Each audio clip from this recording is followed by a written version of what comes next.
हमारी संस्कृति, हमारे संस्कार सदा रहें हमारे साथ। सब्सक्राइब करें तिलक। देवऋषि, अब इस नाटक को और रसपूर्ण बनाने के लिए आपको चित्रलेखा की सहायता करनी होगी, तभी वो अनिरुद्ध तक पहुंच पाएगी। और अनिरुद्ध उषा के कक्ष में पहुंच जाएगा, यही ना भगवान? हे आदिमाता पार्वती, आपने मेरे लिए उत्तम वर का ही चयन किया है और आपके दर्शाए हुए सपने को ही मैंने सत्य मान लिया है और सपने में हुए विवाह को भी सत्य मानकर उन्हें भी अपना पति स्वीकार कर लिया है। हे आदिमाता पार्वती, मेरे पति को तो अधिकार है कि वो आए और मुझे बलपूर्वक ले जाए, परंतु मेरे पति को तो मेरा पता मालूम ही नहीं। वो आए भी और बिना मिले ही चले गए। अपने पति के वियोग में मुझे तड़पता देखकर मेरी सखी चित्रलेखा से रहा नहीं गया और वो राजकुमार अनिरुद्ध का अपहरण करने के लिए गई है। मैं ही ब्रह्मा जी के रूप में इस सृष्टि का निर्माण करता हूं, महादेव शिव जी के रूप में इसका संहार करता हूं और स्वयं इसका पालन करता हूं। परंतु मनुष्य जिसका मैंने ही निर्माण किया है, उसे अहंकार हो जाता है कि वही सृष्टि का पालन करता है और वही रचयिता है। उसे भ्रम होता है कि वो जो चाहता है वही होता है। नारायण नारायण। प्रणाम प्रभु। नाटक अब अनोखे मोड़ पर पहुंच गया है भगवान। हाँ देवऋषि, अब आपका परिश्रम रंग लाने लगा है। प्रभु, ये तो आपका आशीर्वाद है। आपके इस दिव्य नाटक ने हमें मोहित कर दिया है। अब यही प्रतीक्षा है कि आगे क्या होगा। अब वही होगा जो चित्रलेखा चाहेगी। इस समय इस नाटक की सूत्रधार वही है। नारायण नारायण। प्रेरणा देने वाले तो आप ही हैं प्रभु। धन्य है भगवान, आप धन्य हैं। देवऋषि, अब इस नाटक को और रसपूर्ण बनाने के लिए आपको चित्रलेखा की सहायता करनी होगी, तभी वो अनिरुद्ध तक पहुंच पाएगी।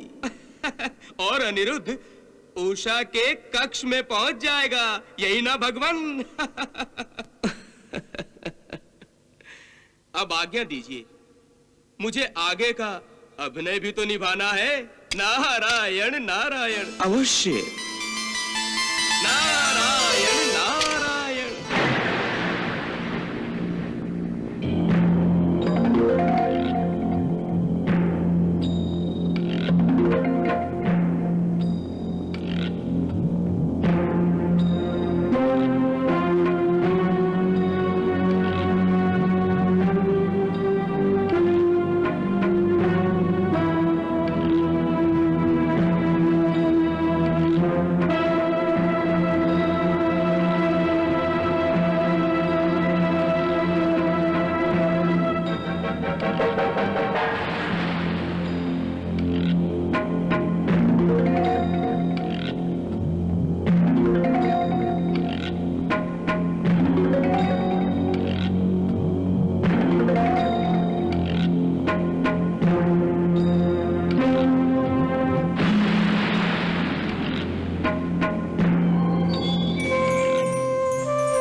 हे त्रिनेत्रधारी भगवान शिव शंकर, हे आदिमाता पार्वती, आपका आशीर्वाद सदा मेरे साथ रहे।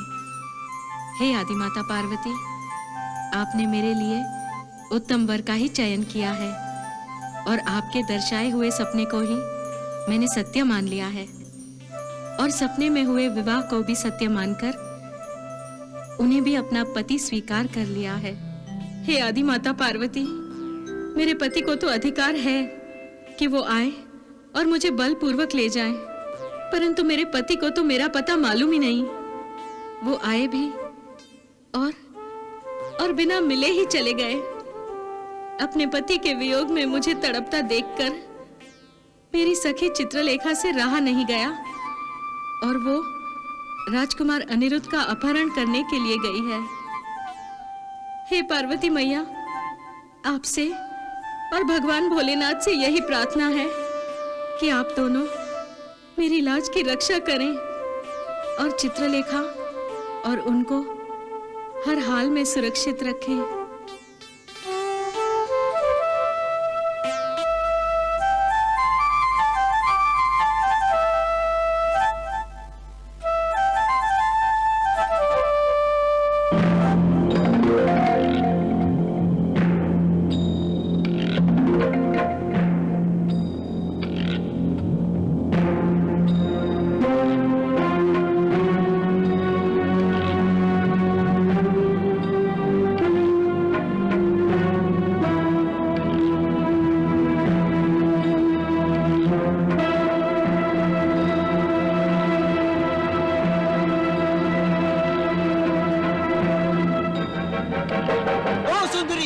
रुक जाओ।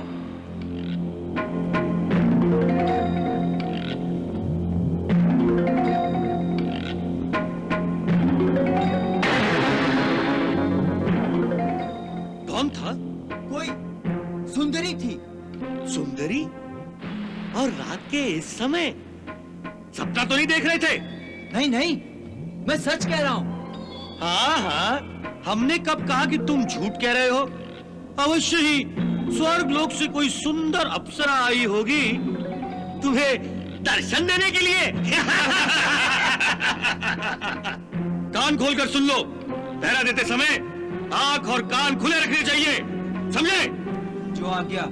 देवी, मैं ही ब्रह्मा जी के रूप में इस सृष्टि का निर्माण करता हूं। महादेव शिव जी के रूप में इसका संहार करता हूं और स्वयं इसका पालन करता हूं।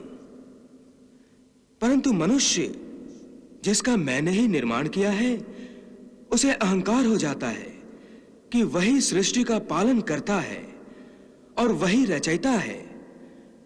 उसे भ्रम होता है कि वो जो चाहता है वही होता है। प्रभु, कहीं आप बाणासुर के सैनिकों के संबंध में तो नहीं कह रहे हैं? हाँ देवी, मैं उन्हीं के संदर्भ में बोल रहा हूं। वो तो कह रहे थे कि सतर्क रहकर आंखें और कान खुले रखकर पहरा दो। देवी, आप तो जानती हैं कि पापी कितना भी सतर्क रहे, होनी को टाल नहीं सकता और अनहोनी को होनी में बदल नहीं सकता। हाँ प्रभु, मनुष्य चाहे राजा हो या प्रतिहारी, वो इतना शक्तिशाली नहीं है कि होनी को अनहोनी या अनहोनी को होनी में बदल दे। फिर भी वो जाने या अनजाने में मुझे चुनौती देने का साहस करता है। वो ये नहीं जानता कि जो होता है प्रभु की इच्छा के अनुसार ही होता है।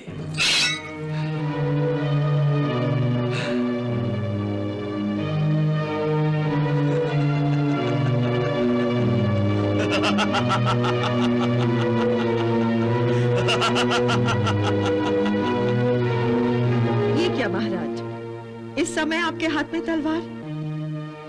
ये समय तलवार से खेलने का तो नहीं है। महारानी, तलवार को योद्धाओं की भांति हर समय सावधान रहना पड़ता है, और जब तलवार मेरे हाथों में खेलने लगती है तो समझ लो कि युद्ध का समय निकट आ गया है। अब तो इसके भी भाग्य खुलने वाले हैं महारानी। अब ये आपके साथ सुहागन बनेगी, क्योंकि अब युद्ध होगा महारानी, अब युद्ध होगा।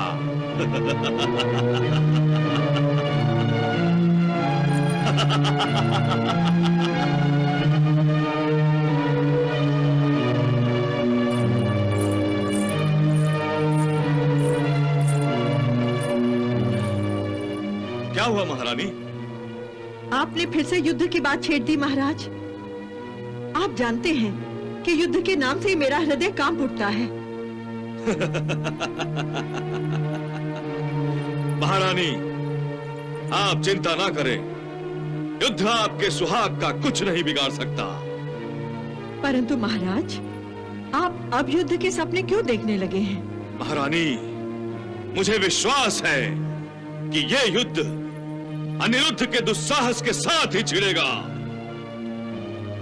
वो उषा से प्रेम का झूठा नाटक रचाने के लिए फिर शोणितपुर आएगा और तब मैं उसे जीवित नहीं छोड़ूंगा महारानी, जीवित नहीं छोड़ूंगा। परंतु कैसे? अभी बताता हूं महारानी।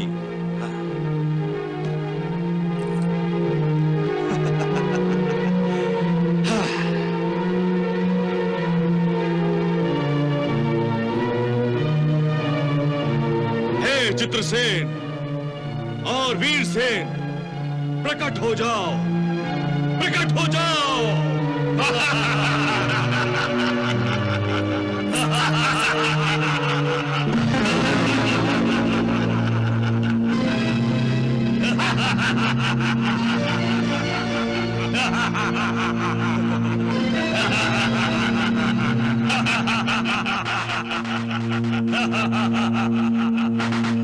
त्रिलोक विजेता और महारानी को चित्रसेन और वीरसेन का प्रणाम। यशस्वी भव। सुखी भव।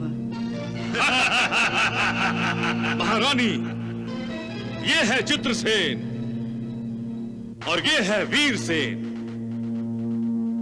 ये दोनों असुर मायावी गुप्तचर हैं। परंतु हे असुरेश्वर, आपके साम्राज्य में हम तो बेकार होकर रह गए हैं। हाँ महाराज, आज तक आपने हमें ऐसा कोई कार्य ही नहीं सौंपा, तो हमें ऐसा लगने लगा था कि हम तो कुंभकर्ण की लंबी नींद सो रहे हैं।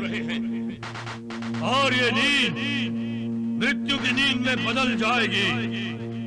हम आपकी कोई सेवा किए बिना ही परलोक सुधार जाएंगे। नहीं मेरे प्रियो, तुम परलोक क्यों सिधारोगे? तुम्हें तो हमारे शत्रुओं को भी मृत्यु का स्वाद चखाना है। महाराज, आप आज्ञा करें, फिर देखें हम किस तरह मृत्यु का तांडव नाच नाचते हैं। परंतु महाराज, संसार का वो कौन सा मूर्ख है जिसने आपके होते हुए भी शोणितपुर की तरफ आंख उठाकर देखने का दुस्साहस किया है? कौन है वो? अनिरुद्ध ने, उस ग्वाले कृष्ण के पोते राजकुमार प्रद्युम्न का पुत्र, उसने हमारे मान सम्मान के साथ खिलवाड़ करने और हमारी पुत्री राजकुमारी उषा के साथ आंखें लड़ाने का दुस्साहस किया है। हम उसकी आंखें नोच डालेंगे। महाराज, हम उसके अंगों के टुकड़े टुकड़े करके अंतरिक्ष की विभिन्न दिशाओं में फेंक देंगे। इसे माया भी चुनकर जोड़ नहीं सकेगी। नहीं चित्रसेन और वीरसेन, तुम दोनों ऐसा नहीं करोगे। परंतु क्यों असुरेश्वर? इसलिए कि अनिरुद्ध मेरा अपराधी है, उसे मैं दंड देना चाहता हूं। मैं उसके द्वारा भयंकर युद्ध छेड़कर अपनी युद्ध की कामना पूरी करना चाहता हूं। तो फिर हम क्या करें असुरेश्वर? तुम दोनों द्वारिका जाओगे और अनिरुद्ध को अपनी दृष्टि में रखोगे कि वो क्या करता है, कहां जाता है। उसके एक एक पल का समाचार मुझे मिलना चाहिए। जैसी आपकी इच्छा प्रभु। इसलिए जाओ, तुम दोनों द्वारिका की ओर प्रस्थान करो। जाओ। जो आज्ञा स्वामी।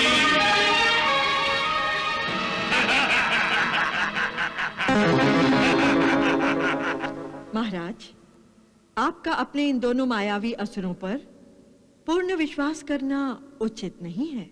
क्यों उचित नहीं है महारानी? इसलिए क्योंकि श्री कृष्ण मायापति हैं और उनका पोता अनिरुद्ध माया विद्या में निपुण है। महारानी, आपको अपने सुहाग से अधिक उसके शत्रुओं पर विश्वास है। महारानी, यदि वो मायावी है तो मैं भी मायावी हूं, और सबसे बढ़कर ये कि मैं भगवान शिव शंकर और माता पार्वती का पुत्र हूं। जिनका आशीर्वाद मेरे साथ है, जो बड़ी से बड़ी माया, महामाया से बड़ा है महारानी।